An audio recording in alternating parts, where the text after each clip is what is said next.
and welcome to Deep Dive with Jamie Stein, where we take a deep dive look at all things reality TV, pop culture, and the world at large. I'm an intuitive and an empath, which means I pick up on the thoughts, feelings, and energy percolating in other people and the world around me. I believe there is meaning waiting to be found at every turn if you're willing to see it. So join me as we dismantle everything from trash TV to high spiritual concepts and learn more about ourselves, each other, and how we're all connected.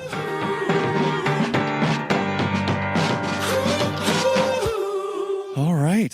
Hi, everyone, and welcome back to another episode of Deep Dive with Jamie Stein. Excited about today. This is going to be a little bit more of a fun, light-hearted episode, or at least that's my intention at this point, to give you guys a little bit of context. As you all know, because I already started filling you in on it, I had a very unexpected, one might say somewhat dark experience starting to record a particular episode recently about She Who Shall Not Be Named for right now. And like I indicated before, it kind of felt like it opened the doorway to perhaps some dark forces that I had never quite felt before when recording this podcast. So I was really sitting with that in the aftermath and sitting with what I wanted to do about that and how I wanted to navigate the situation. And in the midst of that internal exploration, I was having a birthday brunch, not mine, his, a birthday brunch with a gifted psychic friend of mine out here in New Mexico. And it suddenly occurred to me, why don't I just check in with my psychic friend and just, ask him, hey, do you get a bad vibe off this? Should I be careful? Am I unsafe? Do I need to be concerned about this, basically? Now, for context, this psychic friend of mine does not watch these shows, does not know any of the housewives, barely recognizes them by name. So he asked me, She Who Shall Not Be Named, her name. I told him name. I was like, have you heard of her? He said, that sounds vaguely familiar. And then he said, well, just show me a picture of her. So I got a picture up on my phone, showed it to him, and he immediately just launched into this cold reading of her that was really quite interesting and fun and exciting because, one, it confirmed everything that was actually coming through in the portion of the episode that we did record, and it confirmed everything that had kind of been on my intuitive radar. But it was also just sort of fun to get his intuitive take because, again, he's someone who doesn't actually know these women. He doesn't know these shows. So everything that was coming through was just literally what he was tapping into in the moment. And I got such a kick out of it that it just occurred to me, why not have him on the podcast? And like I said, we could kind of do sort of a fun little chat with me showing him a picture of a housewife, getting his cold read, and then just kind of having a little bit of a intuitive kiki about it. So having said all that, I will bring him on. He is here today. Please welcome to the Deep Dive, psychic medium, Fernando, a.k.a. Fernie Marron. Hi, Fernie. Hey, everybody. How are you today? I'm doing better. I'm doing great. I woke up a little late. I just flew in from Houston yesterday, so my body's like catching up to the New Mexico vibe, which is always slower. Oh my God, thank God it's slower. I left the high desert for the first time in literally a year on Tuesday. I went down to Albuquerque. I was ready and I did it, but I'm so glad to be back. Well, thank you for being here, Fernie. I guess just to give people a little bit of context before we jump into everything, because as I'm sure you can imagine, I have an audience full of seekers and spiritualists and people who I know from my own personal experience of working with a lot of them are deeply intuitive in their own right and have their own gifts. So I'm just curious, can you just tell us a little bit about your own journey in terms of coming to understand that you did in fact have psychic gifts and learning to own that for yourself and just what that journey has been like for you? Yeah, it's been a journey to say the least, a winding path, I guess you will. I started doing this work when I was in my late teens, and I started doing readings for people for free.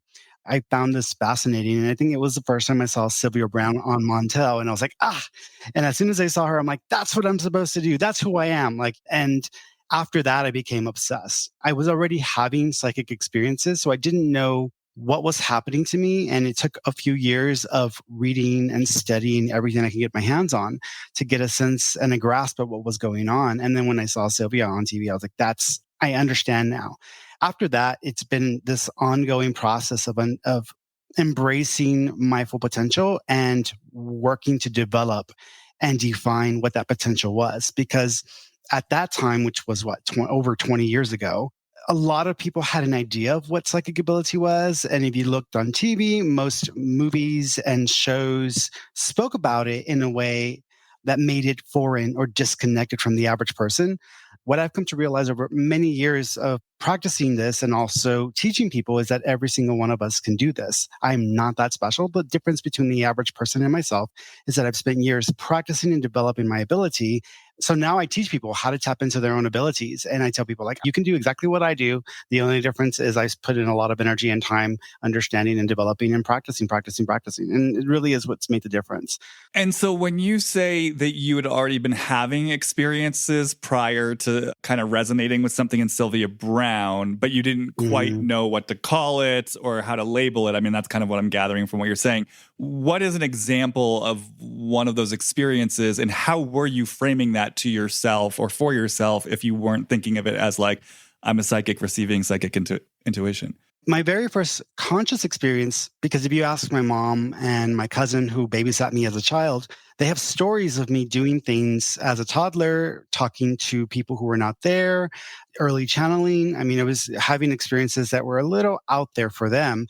They just said, oh, he's just very active imagination, or he has an imaginary friend. So I don't remember any of that. Didn't even know that that was happening to me at that age, and didn't find out about that till years after I started to practice using this. And you used to talk to people when you were a kid and they weren't there. I'm like, what? I'm already doing this. So I'm just finding out about this. My very first conscious experience was when I was a teenager. I was probably around 13 or 14 years old. I had just started watching Star Trek Voyager, and there's a character on Star Trek Voyager. Her name is Kes. She has these abilities to move things with her mind. She can telepathically communicate. And I thought that was so fascinating. So I started wondering, like, because the way that they framed that ability of hers was it was part of her species, and that it was a naturally developed ability that they would possess after some time. So I thought to myself, well, I wonder if we have similar abilities we've just forgotten how to use over the years or over the generations and decades and centuries. I wonder if we've just forgotten those abilities. And if we possess them, how do we tap into them? And I was just wondering about that based on just watching Star Trek. Within that week is when I started having my very first psychic experiences that were mind blowing. The first one was of me walking into the kitchen to get something to eat and hearing this voice in my mind. Sounded just like my own voice, except it was wiser. It was more calm and collected. Didn't sound like a teenager's voice, but it was my voice. And it posed a question. It said, what would you do if this happened? And as it's posing the question, I'm seeing in my mind a memory take place. And it's a memory of something that had never happened. It was of a kitchen fire that we never experienced in that house. So I had this image playing out in my mind as if it had already occurred, and saw exactly where it was in the kitchen. And the question of what would you do if this happened came to my mind. And I said, okay, well, what would I do? Didn't question the voice, didn't think anything of it. I just thought I was being, a teenager having imagination. So I came up with the plan. Well, you need to get on the ground because you're going to suffocate if you have smoke and you're standing up. So you have to roll on the ground. So I thought, okay, well, I've got to hold my breath. I've got to go straight forward to the sink where the hose was at, the water hose, pull it out, and then spray down whatever fire there was, which in my memory at that time, the mind vision was of it at the stove and cabinets. So that's what I planned for. So I came up with that strategy. And then afterwards, putting out the flames, holding my breath the whole time, I would go out the side door, which was the only way in and out of that house because we lived in a bad neighborhood and all of the windows and doors had burglar bars. So there was no other way out. And we lost the key to the one door that was burglar barred. So we only had that kitchen door in. So if I didn't put out that fire, it would probably fill the entire kitchen. I wouldn't be able to get out and I'd probably die at some point. So that was my plan. So practiced it, rehearsed it for almost 2 weeks. No questions why, just every day, 2-3 times a day, every time I went to the kitchen looking for a snack. Fast forward 2 weeks, my mom's at work and sure enough, there was a fire in the kitchen. And when I was faced with it, it looked exactly the way that I had seen it in my mind, in my memory. We had a faulty stove that had gotten triggered, and it triggered this like fire, and it caught the cabinets. So as I was sitting there staring at this fire as if it were just 2 weeks prior that I was thinking about this, I froze in the moment because I didn't really know how to react. It was a shocking moment, even though I've been preparing for it. In the moment when you're faced with something, it's not like you always know how to prepare for the experience of being surprised or shocked this way. So I was like freaking out, like, what do I do? What do I do? And in my head, the voice returned and said, you know what to do. You've been practicing for this. Do it now. So immediately I did exactly what I had been practicing, held my breath, went up to the sink, pulled out the hose, sprayed out the flames, went out that door, and kept the house from burning down. And that was my first major experience that I had. And even though I was the only one in the house at the time, which, it might make a person think that they're crazy, like, did I just imagine this whole episode and this whole experience that I've had for the last 2 weeks? Well, a few days later, I had family over for dinner. And I was walking into the kitchen. My mom called me to come and eat, and my aunt and my cousin were visiting. As I walked into the kitchen, I stopped mid stride and my mouth just started to move. I didn't know what I was saying. I wasn't cognitive of what I was saying, but I said, the power's about to go out. And my mom and my aunt, being Hispanics and Catholics, very superstitious. Oh, don't say that. You're going to, jinx us, or you're going to make it happen. As soon as they finished saying that, the power went out in the house. Not just in the house, in the entire block, because apparently a transformer down the street had blown. So in that moment, they witnessed it. My cousin laughed. She thought it was hysterical. She was like, how did you do that? And I was like, I didn't do that. It just came out of my mouth before it happened.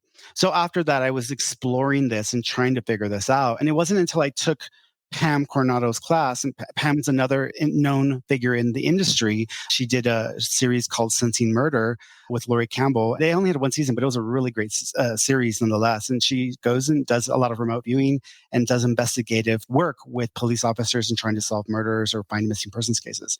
So I started to figure this out over time and years. And then I started practicing the use of it. Well, what I love about what you're saying, I mean, there's a lot that I love about what you're saying, but I think, again, as someone who works with a lot of people who I experience as having like a lot of innate intuition and different types of skills and abilities in relationship to magic and whatnot, one, I love that you're bringing in, even though you don't remember it via your family, what you natively knew as a child, because that comes up a lot when I work with people. People start, kind of recalling and remembering who they were as kids and their experiences as kids, and kind of like I said, more what felt like an innate knowing to them of like their particular sense of magic and their sense of the world and like a connection to something deeper. And I think a lot of people, one, either sort of forget. I mean, just it leaves their conscious memory, or they remember, but they write it off as just, the playful imaginings of a kid. And then you have to grow up and sort of join the quote unquote real world. So I love that in a way you're bringing in this invitation to actually really honor and trust whatever that native experience of the world was when we were kids. And if we were people who had like creative impulses or were talking to people or had like deep intuition, to know that perhaps actually really is a native part of you. And even if you're not connected to it now, it's something that's sort of still there, perhaps lying in wait. And I think connected to that, I just loved in what you described how you were just so willing to say yes to everything. It's not like you blew the voice off. Like, you heard the voice about the fire, you trusted it, you practiced, you were open to be curious about more rather than, I know a lot of people, like I said, especially if they've been conditioned to kind of doubt themselves or to question their reality, they'll minimize that stuff. They'll write it off, they'll brush it off. To your point, I think people will sort of look at someone like you or even someone like me and think, well, that's for them. They do this because like they're professionals and they're like legitimate in some way. That's different than me. Not understanding like, no, you have your own relationship to your own gifts, but you do have to be willing to say yes to it. You have to be willing to take it seriously in the sense of like following up on it, to your point, like going wherever you're led, studying, however you want to do it.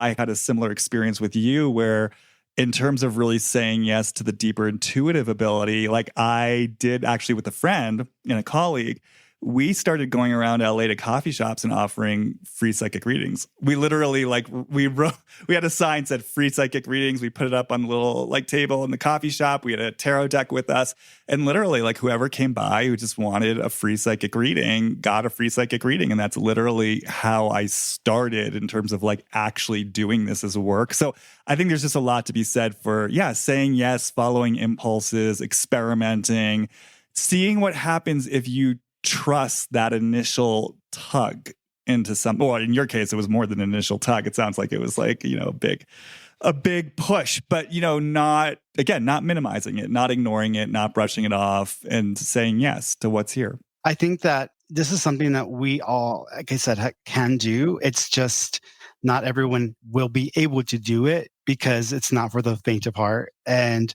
I think that it takes a lot of work and effort, and also just there's a level of responsibility that comes with it that I think most people dismiss because it looks so cool when we see people doing this. Oh my God, that's so cool. Oh my God. And they don't realize how much that person has to do to either prepare or to deal with the experience even after they're done with their read.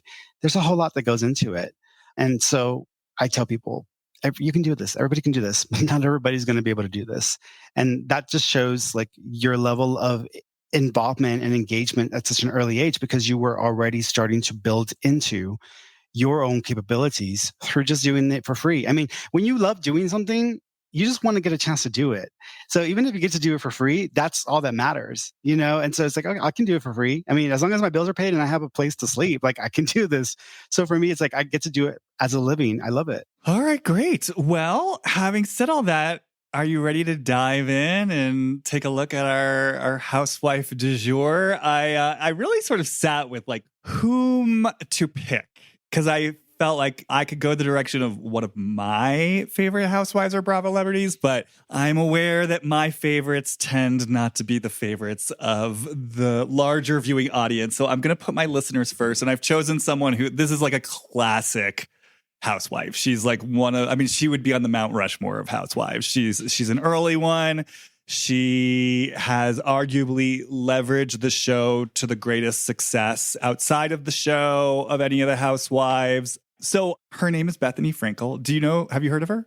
The only thing I know about Bethenny Frankel, I think she was on a game show, and then I think once I saw a YouTube video of her and she was, I think what was it? I think I remember that part because I used to see it over and over again, that little clip of the YouTube where she was mixing brown rice with raisins and nuts. And she's like, I used to do this every time I was on The Apprentice. Is that what she was on? The Apprentice? Well, no, she wasn't on Donald Trump's The Apprentice. She was on the short-lived spinoff Martha Stewart's The Apprentice that had one season. And I fucking watched that show because I loved that's the thing. I didn't even watch The Apprentice with Donald Trump, but I love Martha Stewart. And so when Martha Stewart had her version of The Apprentice, I'm one of the few people who watched that. And I watched Bethenny on that show. So she did Martha Stewart's and she was the runner-up. She was on Martha Stewart's The Apprentice. This was before Housewives. And then a few years later, she got cast on The Real Housewives of New York. And that's what sort of catapulted her to fame. And now I'm not going to tell you anything else. But so that's all you really know. Yeah. I was like, yeah, don't do it. Yeah. Okay. So I'm going to give you a link in this little chat box, and that'll bring up a photo of her. And then let's see what wants to happen. All right. Okay. The vibe that I get with her, a few things. Interestingly enough, I keep seeing this diversion in relationships. So when I think of her, I've got a J-Lo vibe with her relationships or romantic relationships where J-Lo kind of can't figure out who to trust. And so she's going through these men like nothing. And in a way, it's almost like establishing self-worth against the value of what these guys bring to the table. So when I think of her, it's almost as if I see her going through this J-Lo saga of relationships. And I keep seeing these three major transitions in relationship where it's there's my first one, then there's my second one, and then there's a third one, which I'm trying to hold on to with dear life, but it's shaking and it's not the easiest to get through. So there's a feeling of that with her that I get whenever I tune into her energy and the vibe of the relationship aspect of her life. There's that part. There's also this other side to her nature. I feel like she's a lot more triggered and sensitive than people give her credit for. She just doesn't like to show that. And there's a lot of insecurity there because this comparison game she keeps playing. So there's that vibe also that I'm getting from her when it comes to like others or peers in her industry, whether this means like the other housewives or just people who are in that same bracket. So I get that vibe from her also. The other thing is it's almost like when you're trying to figure out who you are and you're trying to find yourself and you're trying to do it through the work that you're doing, or you're trying to have these like businesses that are supposed to establish, it's almost like she's trying to do the Rachel Ray brand thing, but it's not happening. And it's like, you have to be a person that people can relate to, and you're not a relatable person for most people. So there's something that's missing there in the element of her trying to like promote some of the businesses or some of the brands that maybe she's tried to create for herself. Oh boy, you just said a lot. And you touched on a lot that we could really open up. So, I'll let you know, like she is known as, she's definitely an entrepreneur. I mean, as you know, she was on The Apprentice. She actually has had a lot of business success, but we can get into that because it's not, to your point, I don't know that long term it's really played out the way that she's really wanted it to, even though there's been a tremendous financial success in it. I don't know that it's played out exactly how she's wanted it to. For me, like making money and like being known for something are two separate things, right? So like when you think of Oprah and the OWN network, OWN was the last incarnation of what she was trying to create. She initially started off with that other network that she had for a hot minute with Discovery Channel. I forgot what it was called. And that's where she used to have like Oprah behind the scenes or Oprah, after the show on there. But it was a network that she was partnering up with. And then she decided to just branch away and do her own thing. So it's the idea of like, I'm trying to do something that I will be known for. I'm making money, but it's not getting me what I'm really looking for, which again, there's this comparison game she's playing with others in the industry. And it's like, stop comparing yourself to these people, because as long as you compare yourself to these people, you're running the same race they're running. You're not carving out your own path. Make your own path. Yeah, it's really interesting. So I'll just kind of like contribute with my sense of her, and then you can kind of see where it takes you. Yeah, it's really interesting because she's so interesting to me, because I've always felt from the beginning, and I feel like I'm even on record as saying this like 5 or 6 years ago, I always feel deep down she actually does have a relationship in some way to like spirit and spirituality. And I feel like there's something in her. I always feel I can feel her heart. I think there's like a lot of love in her, which it might be surprising for some people to hear me say this, because her personality is very like ball busting. Like she was known on the show initially for being kind of like the down to earth underdog Greek chorus. And then in later years, as she got more successful, a little more stinging, a little bit meaner. A little bit like, she's not, Bethenny Frankel's not usually associated with like being the kind, compassionate person, let's just say. But I've always felt her heart. I've felt a deep amount of love in her. And it's interesting because I feel like in her, there is a natural impulse towards business and entrepreneurship. Like, I think there's something that really wants to move through her in that way. And I totally feel what you're saying, which is like, I also think there are ideas that have come into her head about what and how that's supposed to look like. Kind of wanting to be the next, Martha Stewart, for example. Like you brought in Rachel Ray. Like there's an image of her mind in her mind that I think is almost more about perhaps ego, comparison, or even like her working through unresolved trauma of what it's supposed to look like. And then I think she ends up kind of in these enterprises that in some ways feel hollow because they're not necessarily connected to the deeper truth of her heart. Because I don't know that she's like fully connected to the deeper truth of her heart. What's interesting about her is, like I said, I've always kind of felt this capacity for connection to spirit. And Bethenny at her best, I forget what the actual disaster was, but basically there had been a natural disaster where like people were really suffering, and like, was it Puerto Rico? I forget where she went initially, but basically there were areas that were really needing help and they weren't getting the help that they needed. And something like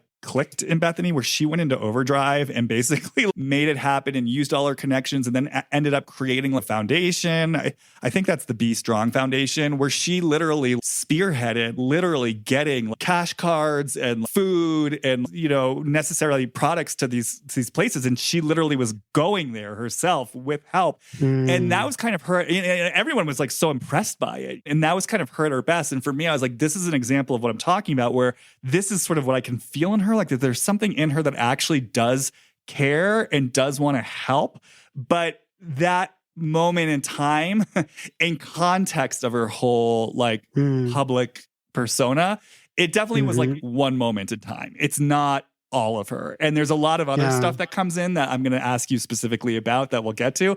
But I guess this is just me reflecting what I'm hearing you say, which is it feels like there are wires crossed where she's confused between what it's supposed to look like, what someone else is doing, what's going to satisfy her ego versus what's really true.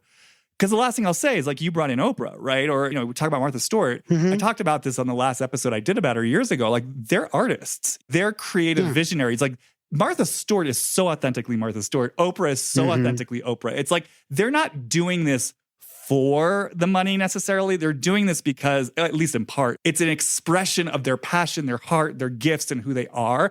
And I feel like Bethenny never really got connected to that for herself in a real way. Well, I think that she thought she knew. Sometimes when someone says you're good at something, you'll latch onto that, and then you will dive into turning that into part of your persona and part of the thing that makes you unique. And so being good at something versus having a passion for something are two separate things.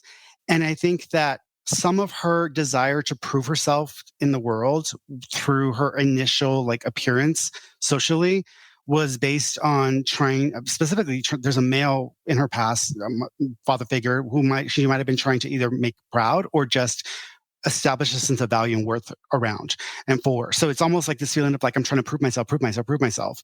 But then in the midst of becoming that version of her, kind of reassessing, because even Oprah went through all of this, we get to see these people over years of evolution.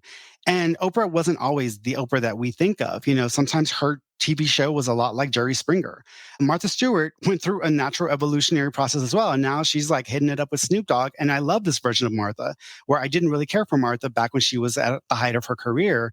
So for me, Bethenny is getting to a place where I think she's trying to figure out who she is. And I think the experiences she's had, what the industry has done to her, has helped her to evolve, but also these partnerships where even if they produce a lot of money for her in her entrepreneur work, hasn't necessarily helped her to be who she has wanted to be. And so what's interesting about this, and there's going to be a full circle moment for her probably in the next 2 or 3 years, because there is a show she's going to create that's going to be very similar to what she was initially on with Martha Stewart, which is like that, where she would create a show that's like a competition, except there's more to it. And it's almost this feeling of instead of her being the contestant, now instead feeling like someone who's part of the path to helping people and helping to evolve them as individuals. So I think there's something interesting that's coming up for her. That's another type of series that's going to show up in the next 2 or 3 years. And that's on top of the other things that she's doing. But this is different because she did do a show that was called Big Shot with Bethenny that was her version of being the Martha Stewart's apprentice. This is something different than that. What was the point of that show? What did they do on that show? It was basically her looking for her next, was it assistant? Her next, I don't know if it was quite second in command. I don't think this is like that at all. It doesn't feel like this is about her. I think this has more to do with her. It's almost like being helping. A spirit guide to people while they're evolving themselves in their career. It's like when you think of these people, like this guy, the restaurant boss guy or whatever, where he goes and he's yelling at people in the restaurants and Gordon. Something that has yeah, there you go. Just something like that, but not to the same extreme, but it's still, she's helping people in their careers or with certain things that she has a specialty in. So instead of this being about her, it's more like her being their guide or their spirit guide or helping them to evolve themselves along their journey. And I see it more as that. And so again, it's like a competition, or I guess you can call it a competition, but it's just evolutionary stage that people are going through, and she's kind of helping them along the way. And part of that has to do also with her trying to rebrand and soften her image up, which I think she's going to put a lot of work and effort to, because a lot of times when she's been filmed, she's been going through some major like life stuff that has impacted the way she's expressed herself on camera.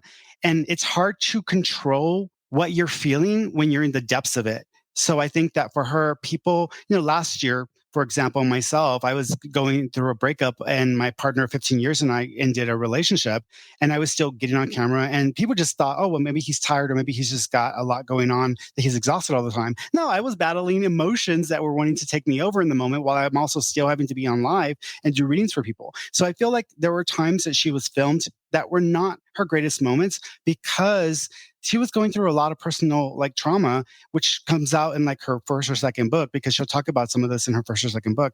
And then she'll go into the nitty gritty of it and the stuff that was happening behind the scenes, and why people saw certain things on camera that they associated with the show or with other people in the series, when it had nothing to do with them. It was something else that she was battling in the background. So, well, it's really interesting because it's like coming back to, it's almost like from the beginning of her time on the show, like, yes, she's always had a drive towards a certain type of success. She's always had a drive to be like a successful entrepreneur.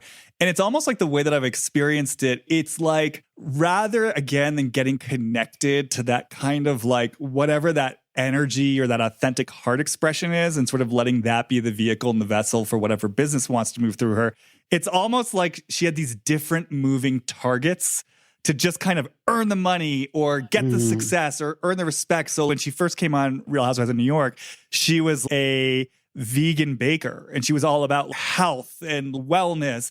And then suddenly she pivoted, and her big breakthrough was she invented this cocktail called the Skinny Girl Margarita. Oh, and then basically, yeah, you've heard of the Skinny Girl Margarita. And so then she ended up getting a deal with Jim Beam, where they basically sort of packaged it into like it was the first, I don't know if it was the first, but it was like the first breakthrough low calorie kind of pre-made cocktail mixer. And that was like her huge multi-millions. I forget how much, but that's sort of what really put her on the map. And then that created this whole Skinny Girl brand. And then she just kind of just really became a jack of all trades, where it just sort of felt like she was sort of licensing. So there was like Skinny Girl popcorn, salad dressing, bologna, but also like jeans and Spanx.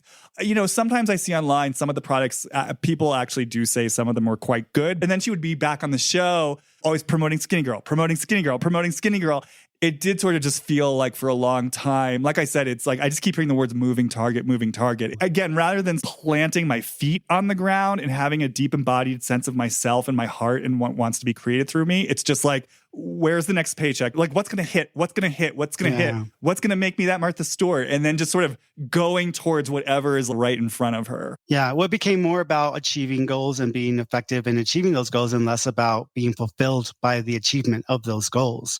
And when you get into a cycle like that, you get lost in it. And then you just kind of don't know who you are after some time. And then you have to go through a reinvention process, which people have not seen. Martha Stewart's gone through this reinvention process, and we've seen it very publicly. And it started after she had to go to jail for a little while.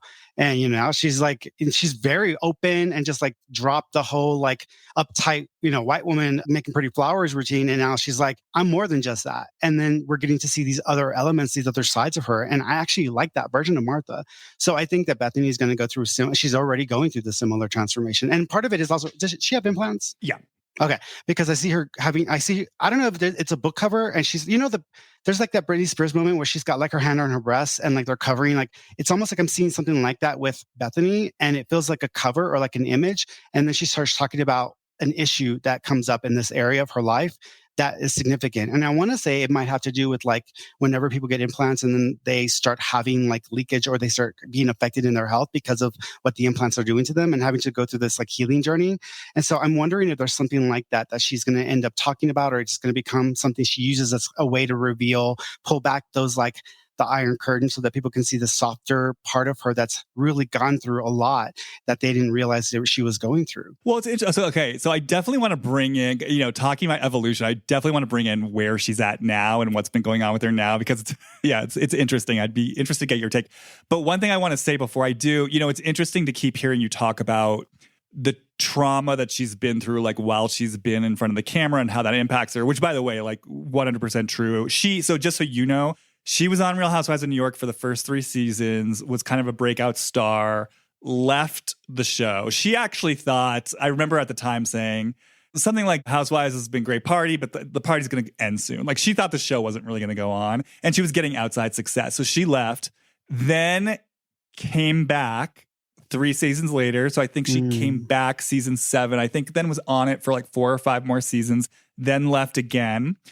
To your point, like I know when she came back the second time, going through just a really brutal divorce, that when she first came back on the show, it had kind of like displaced her from the home that she had bought and built with her initial wave of success. So there was a lot, that bitter custody battle with her daughter over her daughter. So there was a lot she was going through. But what I want to say is when I hear you bring in this notion of her willingness or capacity to share more of the trauma that she's been dealing with, like kind of maybe in a softer, more vulnerable way, in a way that maybe people can really sort of take it in and feel it.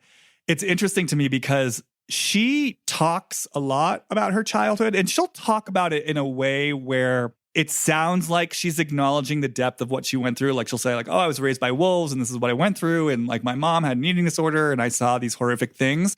But I always, when I take her in, I always just get this feeling like, oh my God, I don't know that I mean, maybe it's changed now. It's been a minute since I've seen her on TV, but I always just had this feeling like, I don't think you've even begun to take in just how impacted you were by your child. Like when she talks about these experiences, and a lot of people kind of brush it off because she does have a way sometimes of, she can get very self-involved. And I don't know, I think because of how she operates sometimes present day, people will get dismissive of what she brings in from the past. But when I hear her talk about the past, I'm like, no, this actually really sounds legitimately traumatizing. Yeah. And I feel like my sense of her, like as I'm saying this, the words I'm hearing are like, go, go, go, go, go. Like I feel like she's someone who's felt like it's been up to her to survive and to take care of herself all this time. And so it's almost like the image I'm suddenly getting is that there's like an inner child in her that needs to take the deepest, biggest fucking breath of her life because like she's been holding her breath, because it's this feeling of like, if I stop to even like really take a breath, let my guard down, like the whole world could collapse, because like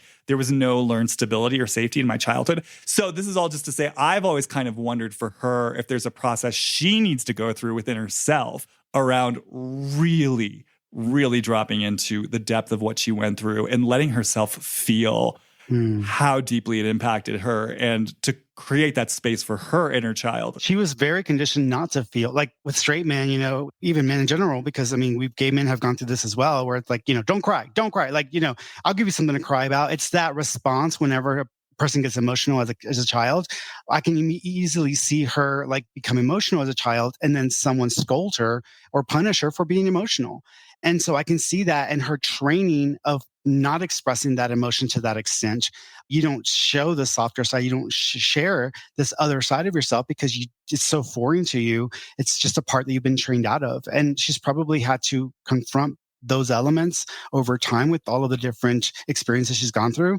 But to really surrender into that would require a lot of work with the therapist. I think the connection that I want to make too is like, this to me is a huge part of, if I'm sort of right about what I'm picking up on, like her own resistance to really stand centered in herself and connected to her heart and the way her energy actually wants to flow, as opposed to this kind of more scattered, like, I'm reaching for this, I'm reaching for that, I'm trying to make it work. It's like, it feels just like there's a grounding that it's almost like her soul wants to come back to her body. If like there's a part of her that left her body, like it wants to come back, connect to her heart so that she can actually express again, what I feel is like a very deep force of love, creativity. Like I said, I think there's a connection to spirit. I think, what you're saying about this show makes so much sense, because it's sort of a joke on the show that she's a know-it-all, because she is a know-it-all and she enjoys being a know-it-all. But within that, there are these seeds that I feel like she genuinely does like to help people. She's interesting because I've always felt that it's like she does have a passion for helping people, but then because of these unresolved issues, she also she'll go about it oftentimes in this know-it-all way, where it's more about her wisdom and her giving advice than it is necessarily about actually helping the other person. So hopefully by the time she gets to the show, or maybe the show will help her integrate some of this stuff, because I do think there is an impulse in her that does genuinely like to help. It just, the wires get crossed with the ego. Yeah, I recognize that in myself, because when you talk about that with her, I see that as a survival mechanism. Growing up, if I didn't have the answers to solve my own problems, if I didn't have the solutions to resolve other people's issues because I was going to be made responsible for them, there was suffering involved in that. So for me, even though today that's all I do is give people advice and share what I understand and help them to understand their own lives. But I had to take care of my mom, who's schizophrenic, who had the cognitive ability, still taking care of her. I've got the caregivers taking care of her. She's got the cognitive ability of like a child, like a 5 or 6 year old. I've got other people in my life that I've had to take care of over the years.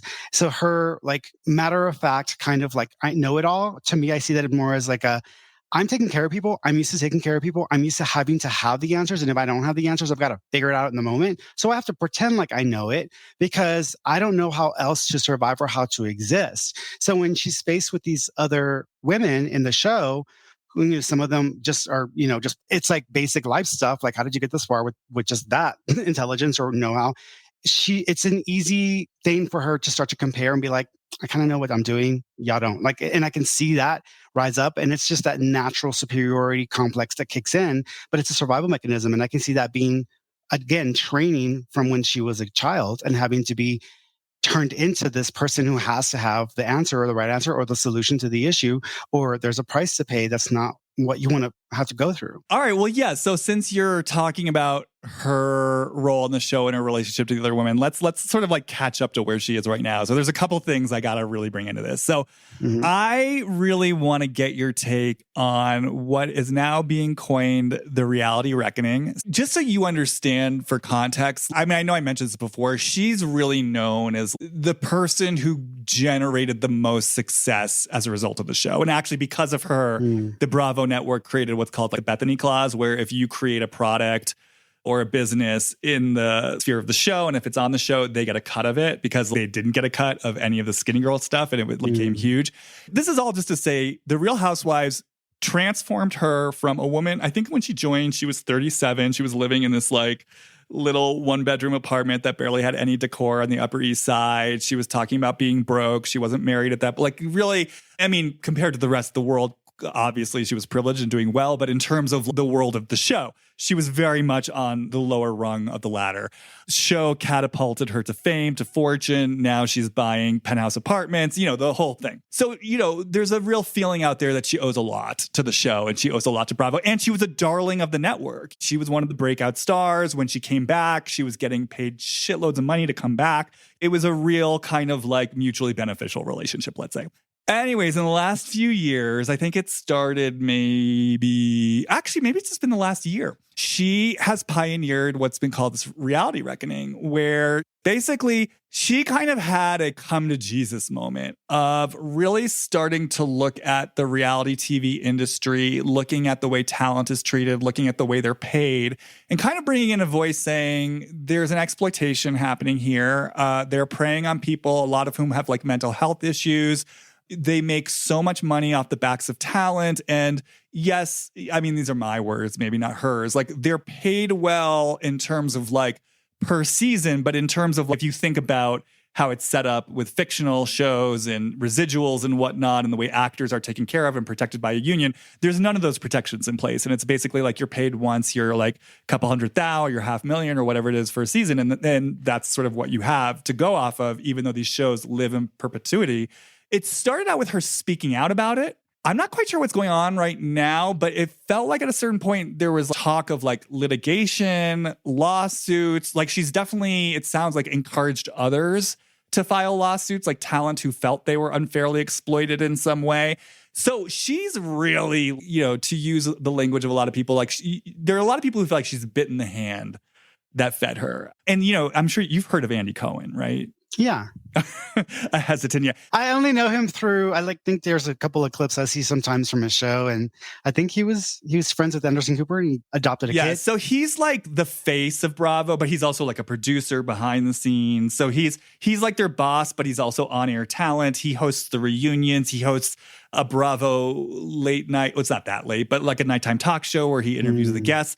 they were as thick as thieves. She was one of his favorites. Now they're like, it's like they're split. Like she has drawn a line in the fucking sand with this reality reckoning. So I'm just curious, like big picture, when you feel into her relationship to the reality reckoning or where this is coming from in her or what this is about for her, do you get anything? I think there's several things that I get with this. One is I think she has tried or is trying to create a union for the reality series people. Don't think that's worked as well because they all get paid differently and some of them are getting paid more and it would severely impact some of their contracts. So I don't think that's going to go very far.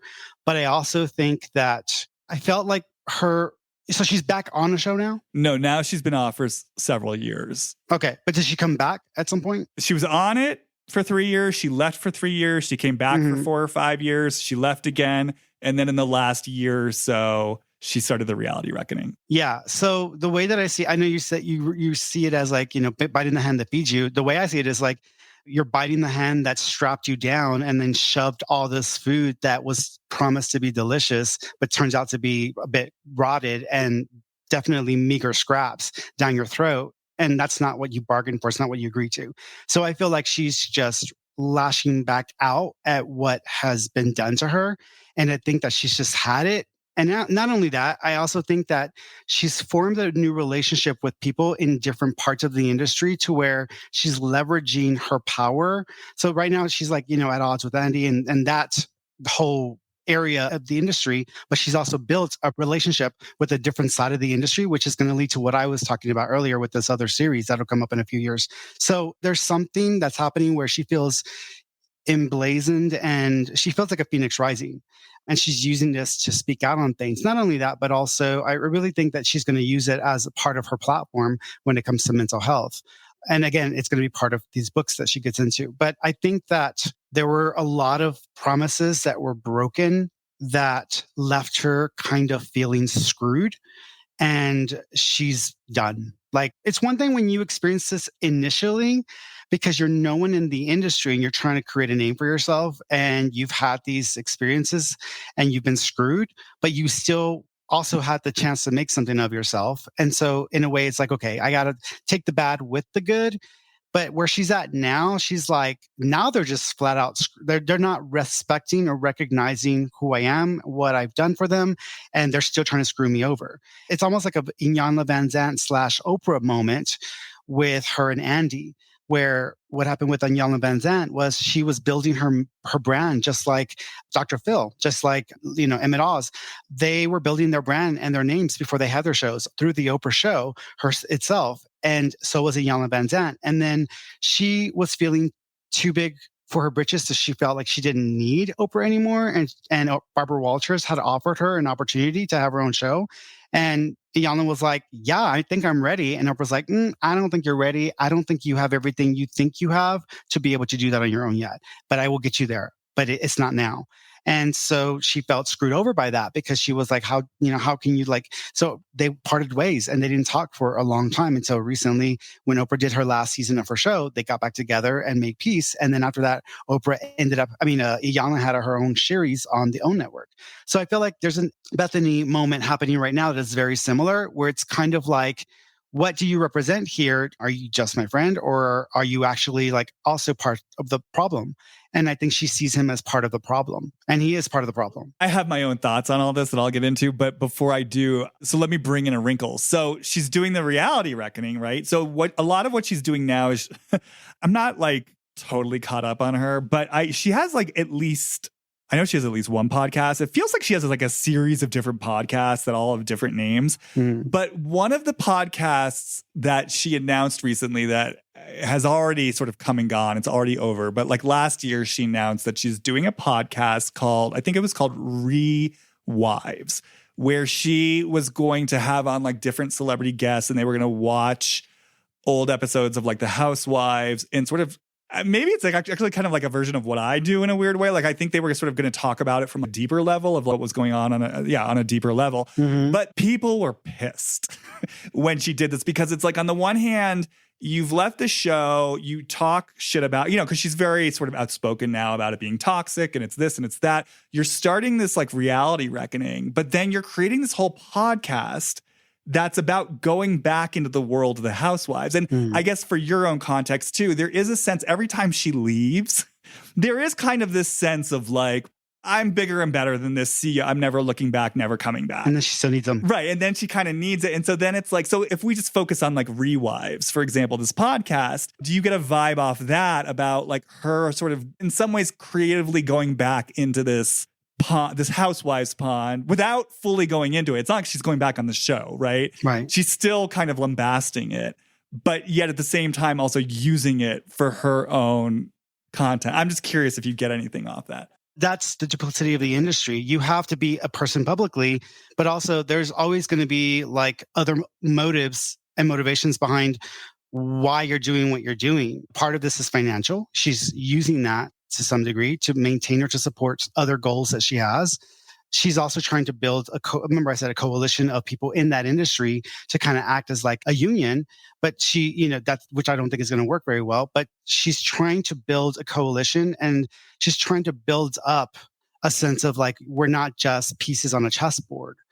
We're more than that. In a way, I feel like she's trying to do an Alyssa Milano a bit, where Alyssa Milano, if you listen to Shannon Doherty's like podcast and all these other people who have had experiences with her in her past, she was like an Ellen behind the scenes. That's who she was behind the scenes, where people who publicly were called bitch or this or that got a bad rap and just didn't speak out about it. So I feel like she's doing an Alyssa Milano. I feel like our elements to her that are very much rooted in what she did to get famous, to be known, to build up her success. She participated in the system, but now she's also trying to reinvent the wheel and the system at the same time as this clash is happening with people in that network. The network has also gone through a lot of transition and has been, it's growing and becoming more corporate in a way where it's really about the numbers and the money and less about the people and the investments made in individual people, like a smaller network would have been in the beginning. So it's a lot bigger. It's a lot grander. People like Andy have taken on much more roles than besides just being on camera.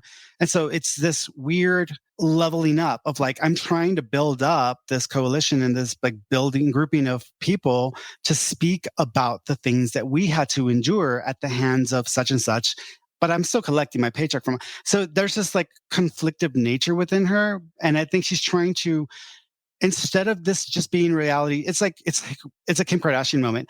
I want to be an attorney and I want to make a difference. I'm like, what? Like, okay, what is that about? But you're still participating in the show. You're still being this version of yourself on camera.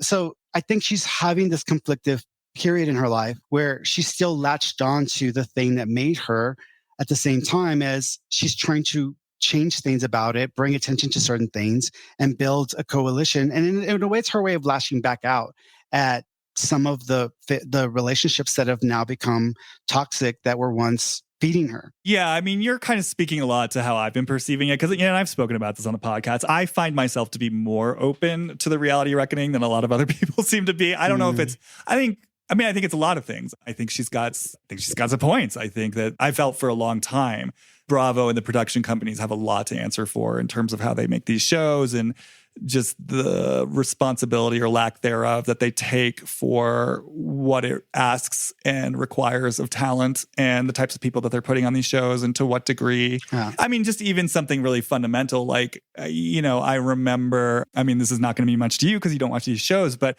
Vanderpump Rules last season had a very tense reunion, to say the least. And I remember part of it was like they organized these one-on-one interviews between some of the key players of the scandal that happened last season, Andy Cohen. And I remember sort of watching that and just thinking it's so interesting to me that they can go out of their way to create these one-on-one interviews with these three main players in the scandal. But like, are they going out of their way to bring a therapist to the set? Like, are they having like therapy sessions for the cast members so that when they go on this stage, it's not just going to be a bunch of people like screaming and raging at each other, which is sort of what it was. Right. Anyways, this is a bit of a digression. I've felt for a long time that production has a lot to answer for. And maybe it's also because I have a background in reality TV. And the thing of it is too, that I want to acknowledge, I feel like people don't acknowledge, is that Bethenny, if you actually listen to what she says, she does acknowledge that she benefited from the system. I mean, she says it. Like, I was their favorite.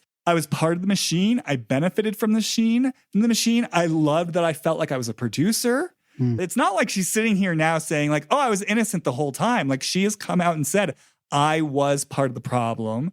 And for me, I respect that. Of course, hindsight's 2020 and there's power at play. And especially, a lot of people, it's so interesting how touchy people get about this, where it's like, well, it's up to you what you do on camera. And even if they ask you to do things like, you can say no, which is true, of course, but it's also like, that's also minimizing the power structure. And if you want to keep your job and do a good job and be favored by production and not be worried about the kind of edit you're going to get, of course, there's going to be something in you that's going to be tempted to play ball and deliver the goods in the way they want you to deliver the goods. So it's just not as simple as all that. So this is all just to say, I actually think she's been bringing in really interesting, valid points. But to your point, and I think to the point of like a lot of people watching this, I think that I think there's mixed motives, and I do think you kind of touched on this. I do feel a place where she feels like, I think if things had worked out for her differently, would she be doing this? Not necessarily. Like, I think that she sort of felt in a certain way that, she got left holding an empty bag, that it didn't all pan out quite the way she thought it was going to pan out. That, again, to your point, right. Maybe she showed up to reality TV and played a certain game thinking it was going to take her somewhere. And certainly it generated a lot of success, but it didn't generate everything that she wanted.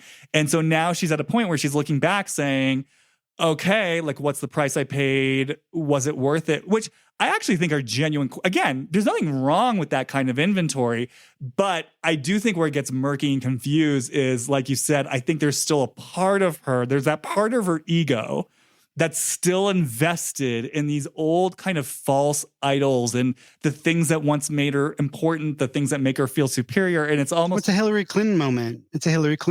I mean, Hillary Clinton represents a old modality in politics. She represents this old system that is struggling to keep up with the amount of change that has happened in the world because of the digital revolution. And Hillary Clinton showed up and was like, I'm going to do incredibly well and I'm going to get this, and put it all out there. And she did well. She just didn't speak to the masses in the way she thought, or it didn't hit. The point didn't land. And I feel like Bethenny's going through a similar experience herself. It's like, why didn't this work the way it was supposed to? And so it's like this period of reassessment and trying to figure out things about herself. Well, it's interesting. I mean, it's like the bind that I feel here for her in terms of her inner landscape. It's almost like there was a drive towards a certain type of success, as in some way, like a way, to create that stability, to create that safety, to prove something about herself that I feel like in some ways kept her out of her deeper heart and her deeper creative spirit. Again, it feels like very self-protective, but then that very impulse towards like a certain egoic type of success, it's the same thing. Like, it's what keeps her out of that heart and that more embodied sense of herself. And so then she ends up in this cycle where she's sort of like chasing these things that don't ultimately serve her. And then she ends up sort of feeling deflated on the other side because she's investing all this time and this energy into false idols, or maybe things like the housewives that give her like a hit of something, but like not like in a more deeply sustaining way. So it's like she's chasing a version of success to avoid something in herself. But then in avoiding something in herself, she never gets to where she thinks she wants to go. And then she sort of ends up like empty-handed on the other side, which I think creates that mixture of both. Yes, I think there's something that is resentful in her and kind of wants to say, fuck you, like I'm pushing back. And I think that's where people don't trust her. But I also think there is another part of it that we're both talking about, which is like, I'm looking at something here. Like, I'm looking at how I got to where I got and how deeply invested I was in this, in the game that got set up. And I played the game, but there were other people playing the game too. And I agree with you. I do think there's a part of her right now that's like, I'm trying to dismantle something here. And like, is she doing it quote unquote perfectly? No, of course not.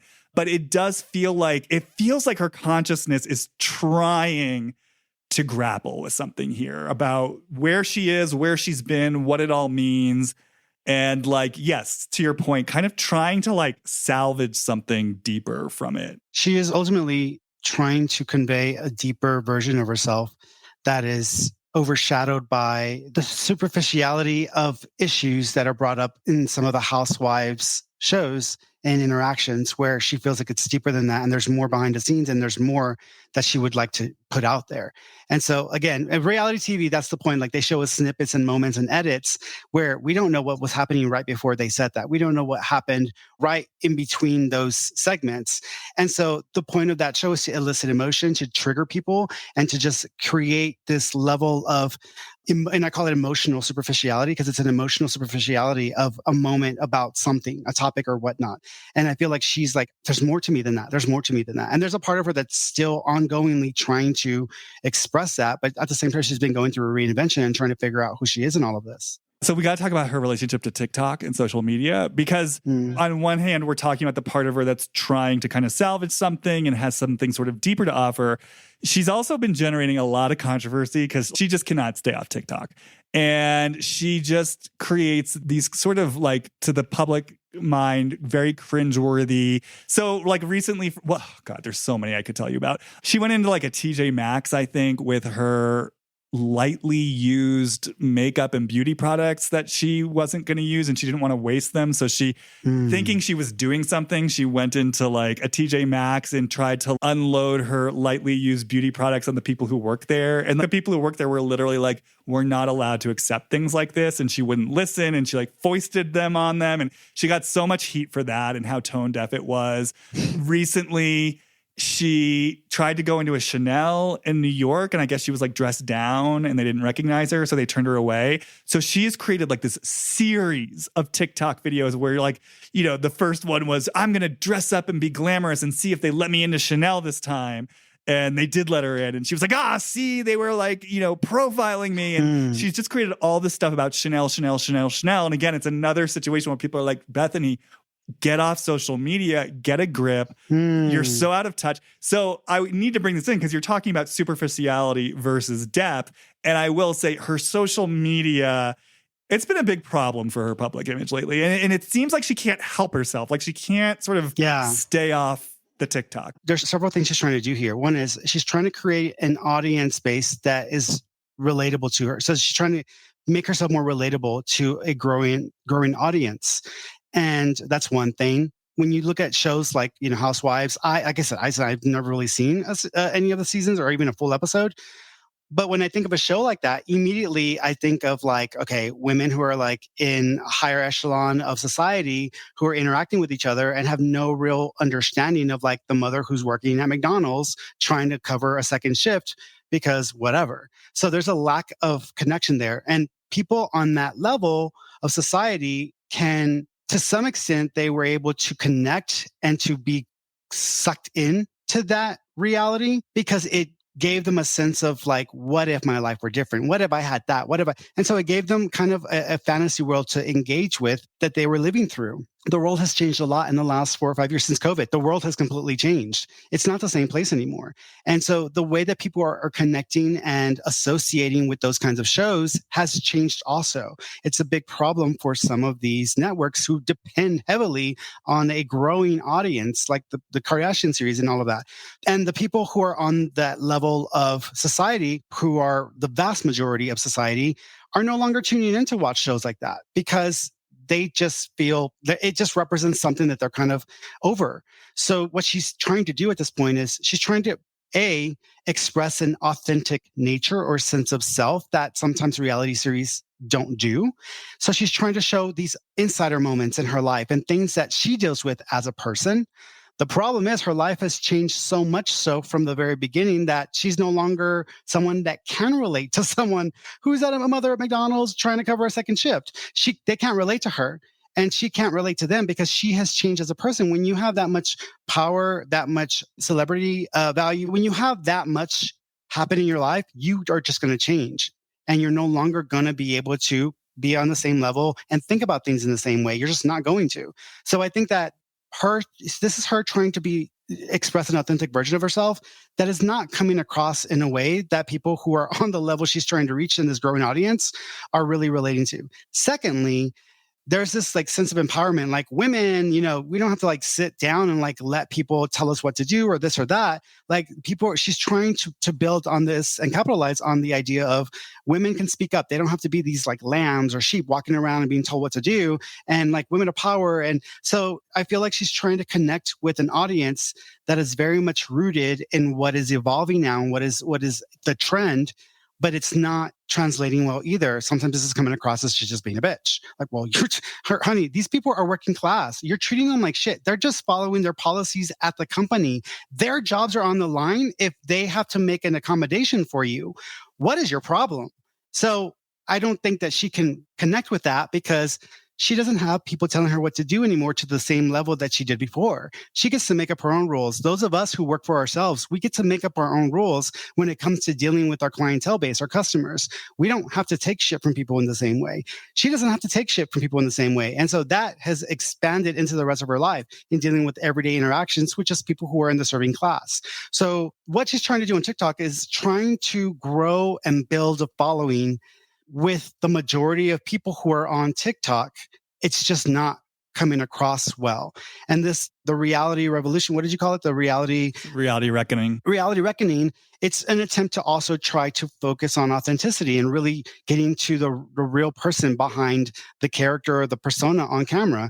But that it's going to be limited with the way she's going to be able to transition that from the TikTok stuff. Because again, she's not connecting well with the people on TikTok who would be watching TikTok. Yeah, that just as I'm listening to you, it feels like there's just, to me, something really here about her ability to separate out ego from the mission. I was going to say also, when she's going out in public and interacting with people, she's been trained to operate from the housewife's perspective because she did that for so long.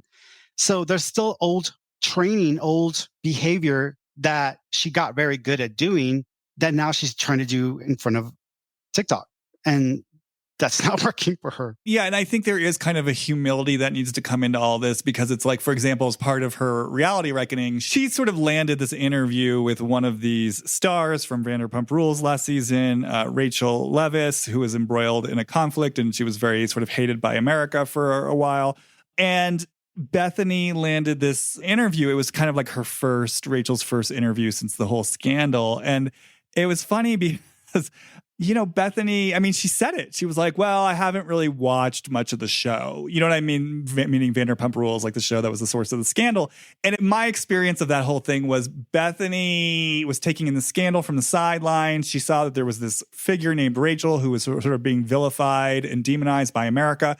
Bethenny had this moment of compassion for this person. And it's almost like in Bethenny's mind, she thought that was like the most groundbreaking thing in the world. Like that there was no one else out there who was willing to look at Rachel as a human being. And she was the only one. And I'm going to interview her. And I don't even need to like know much about the show or to know what's going on. Like I'm just going to go into this interview and state my piece because I'm seeing her as a human being. And, you know, she got a lot of pushback from that interview of people just being like, you don't even know what's going on. You don't know the details. You don't. And I could kind of feel it. It was like, oh, she was, I think she was hurt. I think she really thought she was doing something. I think she was really proud of herself for being the one who was going to be willing to humanize someone who was getting vilified in the reality TV world. But in a certain way, she kind of brought it upon herself because it is true. It's like you didn't even do your homework to understand like the background of what was going on. This is what I'm saying. It's like there's a separation of that needs to occur between the mission and the ego.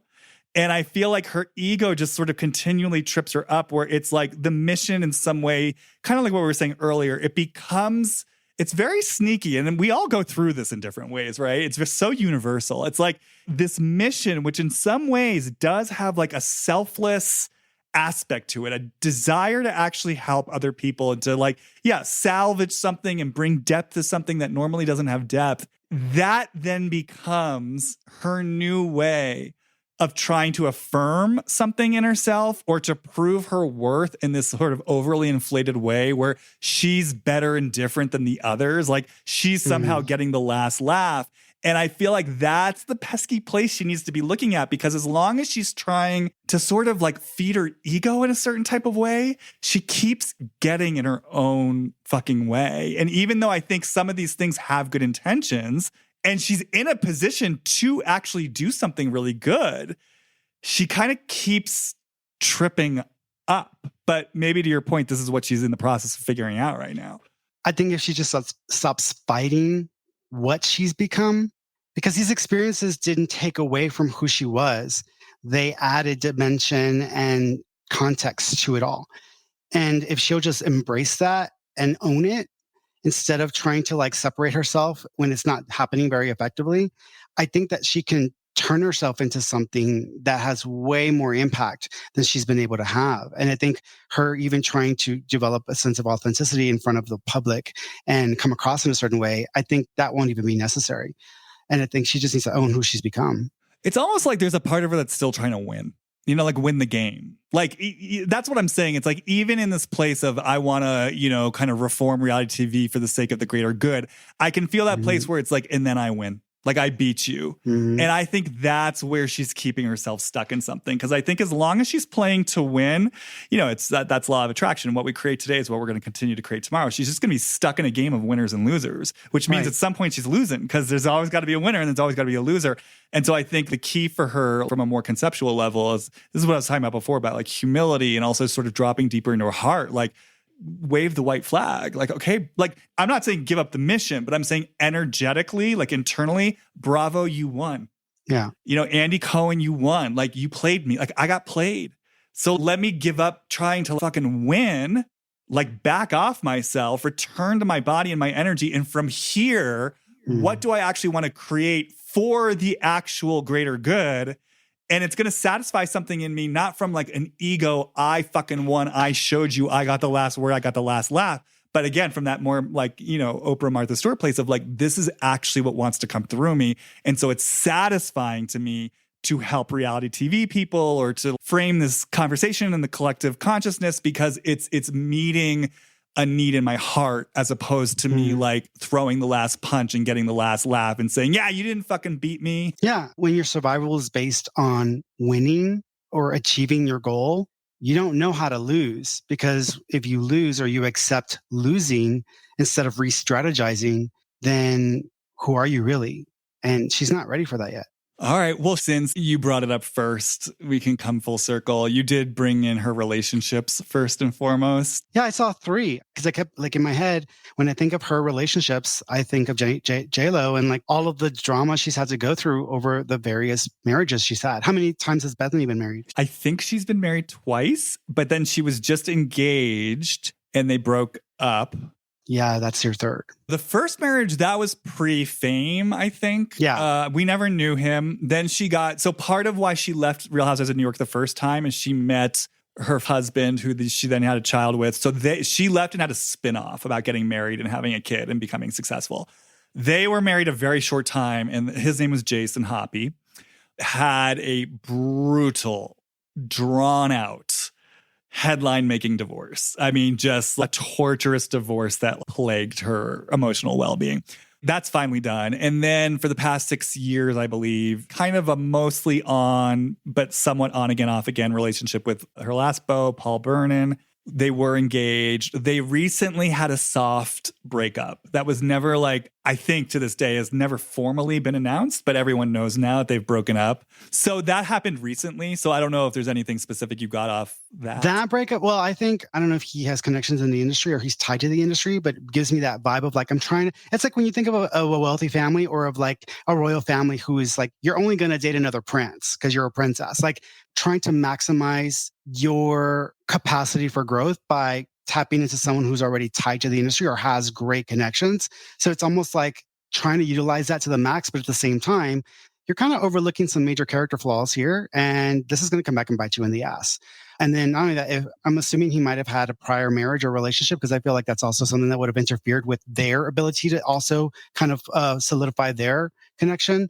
So I feel like there's just back and forth, and I don't think they're done. I mean, their soft breakup, they'll go back and forth for a little bit. I just don't think that's going to make it. Well, he's a and not like movie producing is not his full-time thing. I think it's more real estate, but he has produced movies and he was previously married. Yeah, that makes sense to me. Should I bring in the interesting little wrinkle? Sure. So in kind of like my strange relationship to the housewives, that fiance, Paul, was actually my childhood best friend. Interesting. Isn't that interesting? It's so interesting. So it's been I've gotten used to it at this point, but for years it was very strange to see kind of like this housewives imagery with this person who we were like best friends from, I want to say like fifth to ninth grade. And he was really like my first honest to God close friend. I mean, I had friends before that, obviously, but we were like thick as thieves at his house every weekend, traveling with his family, like all that stuff. So I don't know. I actually, for that reason, tend to shy away from talking about them or him or that relationship. But since we're talking about it, I was just like, I don't know. I just thought I'd bring it in and see if anything happened for you. Yeah, I think that I don't think it will work long term. I think that in some ways she has a bad habit, and I think this has happened in all of her relationships. She has a bad habit of de-emasculating the men that she's with, where she gets a little bit full of herself in the relationship, even if they are coming in with their own stuff. And then she kind of wants to take lead or take control. And it happens in ways where she's making comments or she's doing things in public. It's like, again, takes me back to Iyanla Vanzant. One of the things that she regrets doing on the Oprah show when she was on there was in her first marriage, when there was one episode where her husband was sitting in the audience and she was trying to give everybody advice and just doing what she does. And then she used her husband as an example and said, just like my husband, like he doesn't have a job. He doesn't have his money. Like he has to have his own money, like publicly scolding him in a way that made him feel, and that was the end of their marriage. Like that, after that, it ended.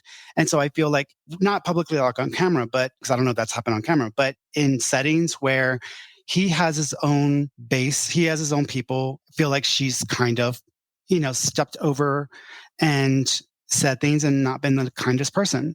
But again, a lot of this has to do with her upbringing and dealing with the males in her life from growing up, because every male is one to be, it's like it triggers this like issue of trauma in her with males controlling or dominating or having all of this like lasting effect on her.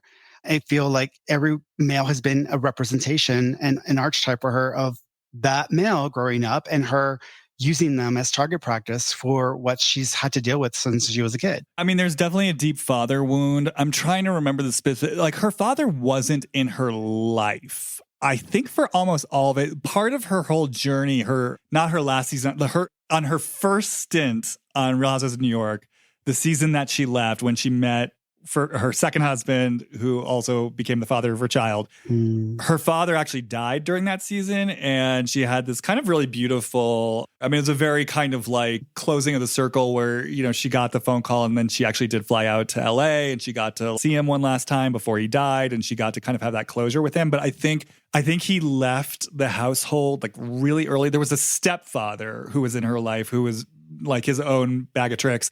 But yeah, I think that there was an absent father and there was like a very deep father wound that she has definitely explored on the show. Yeah, the trauma that I'm talking about is probably connected to the stepfather. Yeah, no, I mean, I'm definitely feeling stuff. I mean, we've been on for a while, so I'm not going to like drop into it right now too deeply, but I think you're right. I think there's something really there. I'm just feeling into what it would mean for her to potentially surrender in relationship. And when I say surrender, just to be clear, because sometimes people hear language differently than I mean it, I don't mean surrender like Stepford wife, a woman surrenders to a man. I mean surrender in terms of like really dropping her emotional guard. Vulnerability. Yeah, exactly. Vulnerability.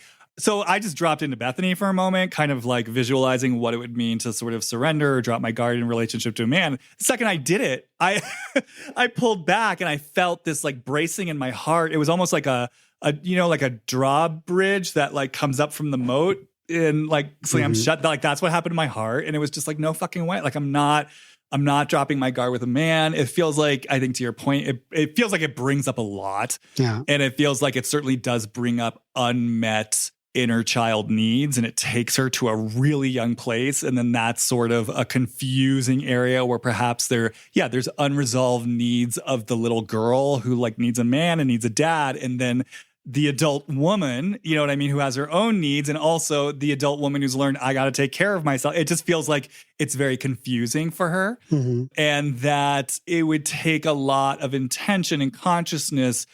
And I'm also hearing slowness to parse out the different voices, the different needs, where they're coming from in her. And it feels like she would sort of need a lot of support for that. So it's interesting because it feels like whether it's in terms of what we're talking about in business or in terms of men, the image and the sensation I get off her, you were using the word, I think, like conflictive. It feels like all these conflicting voices that get kind of interwoven, and then it just becomes a lot of loud noise.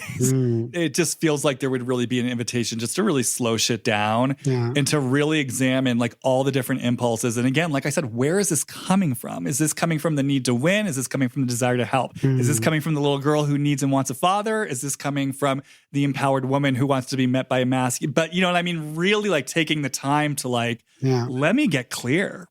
But, you know, a process like that would require time and space. And part of the predicament that she's in is she is in this fast-paced world, especially reality TV. You know, it's like she's in this fast-paced world. It's like go, go, go, go, go. And I think she's very oriented towards go, go, go, go, go. So it sounds like, you know, she would need support to really slow a lot of this down and, separate out these voices and to understand she can have all of it. But it just all needs to be in its proper place. I think she feels owed by the males in her life from childhood up. And she's trying to hold them all accountable for each other's crap. And it's crisscrossing all of her signals along with her need to be successful and to achieve goals and targets. And also, she treats every relationship like a business arrangement. And I think she's become so jaded and hurt by the industry that she's become famous in, that's built her up. I think she's become so affected by that she doesn't know how to separate that reality from other experiences that she can have that are outside of that. And so sometimes dating people in the industry is not a good idea. Maybe you might want to try a different strategy. It's so funny listening to you. I can feel it so deeply. It's like, and that this just feels like the simplest way to say it, but bringing this back to business, it's like the invitation to separate out, yes, that ego image of like money, fame, and success from the honest, creative business impulse. Because like they're both there. And I think they're like canceling each other out. And it's, you were saying that, yes, she wants the men sort of to answer for all the men in history. And it's funny you say that because I've often felt her desire for fame in a similar way of like in the place where she felt really not seen, not heard in her childhood. And in terms of like what the adults were doing around her and the impact that it had on her. Like, just the voice. It's like, fucking see me and hear me. Like, see me. I mean, maybe that sounds like an obvious thing to say. I guess most people who want fame on some level, you could say they want to be seen and heard. But I've really experienced it in her in that way of like, it's my time to be seen and heard. Like, someone see me, someone hear me. So this is also what I'm talking about in terms of like playing to win. Like, I think there's that drive in her that's like, you have to answer for what you've done. And then I win. Like, I do it. I win. And that's what I'm saying. It's like, hopefully, if this podcast is opening an energy up, we can just invite it in the energy of waving the white flag for Bethenny and, you know, just sort of get the monkey up. Well, her next relationship will be interesting because the next person that comes in, they're either South African or Australian because I'm hearing an accent. Very different from the types that she is, almost like very physically active personality, like someone who participates in triathlons or does stuff that's on the physical level versus it's like television so it's someone who's in there almost like, oh yeah, I'm dating an Olympic swimmer, like, or a boater, or like, it's like, okay. So there's someone like that that's going to enter the stage soon that I think will have a big impact on her. And in a way will help her to find a different coping mechanism for some of her trauma that may be more physically expressed than through her behavior. But again, I also not sure that will last forever, but I can see that being a good thing for her. All right, cool. Well, any last thoughts about Bethenny? People haven't, even with what she's doing now, I don't think that she's going anywhere anytime soon. I'm sure you're right about that. All right, Freddie. Well, thank you so much for being here. Tell them where they should find you in terms of social media and also if they're interested in working with you and how they can work with you and just all that good stuff. Yeah. People can go to my website, fernandomarron.com, and everything that is connected to me is on there. I'm on TikTok, Instagram, Facebook, everything. And I have the same handle on each one, which is Ferny ESP, Ferny ESP. Every Wednesday and Thursday, I do free live events for people who want to just get a reading, whether it's asking me a question about something they're dealing with or even connect with a loved one in spirit, which is the other thing that I do. So that's every week. And they can just book a session through my website if they want to have a session with me and get a sense of what I see coming up for them in the next year, or helping them to understand some things spiritually that they're trying to develop, one-on-one psychic development and coaching, or connect with the loved one in spirit. Okay, great. And as always, you can follow me on Instagram, Jamie Stein, JamieStein, and go to my website, HollywoodReadings.com, if you're interested in my work and finding out what perhaps life is inviting you into right now, and send me an email. And that's all for now, you guys. I'll see you on the flip side. Bye.